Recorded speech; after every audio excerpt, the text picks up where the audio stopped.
Hello everyone, welcome to my mini vlog. মোৰ আজিৰ আকৌ এটা নতুন মিনি vlogৰ হৈতে আপোনালোকৰ মাজত আৰু ইপিনে বহুত টিকলি আৰু আমি আহিছো মন্দিৰলৈ বুলি আৰু ইপিনে বাৰু আমি আহি পালো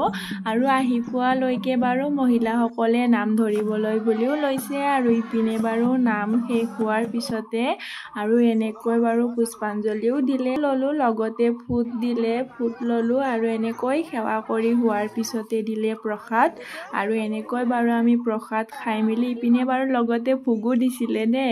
আৰু এনেকৈ আৰু প্ৰসাদ খাই হোৱাৰ পিছতে আমি আহিলো খিচাৰি খাবলৈ বুলি আৰু এনেকৈ আমি সকলোৱে শাৰী পাতি বহি লৈছো দে খিচাৰি খাবলৈ বুলি আৰু ইপিনে আগৰ ফালে মোৰ লগৰবোৰ আৰু এনেকৈ বাৰু খিচাৰিৰ লগত চাটনি আৰু লগতে কাজি টেঙাও দিছিলে আৰু এনেকৈ আমি খিচাৰি খাবলৈ বুলিও ললো আৰু খিচাৰিখিনি বাৰু বহুত বেছি টেষ্টি আছিলে দে আৰু এনেকৈ আমি খাই লৈ উঠিলো আৰু শেষত পুৰুষসকলে খাবলৈ বুলি ললে আৰু সকলোৱে ঘৰা-ঘৰি গল আৰু আমিও ঘৰলৈ বুলি আহিলো তো আজিৰ ভিডিওটো ইখিনিয়ে যদি ভিডিওটো চাই ভাল লাগিল প্লিজ লাইক কৰিব আৰু চেনেলটো ফলো কৰিবলৈ নাপাহৰিব তো আজিলৈ আহিছো বাই।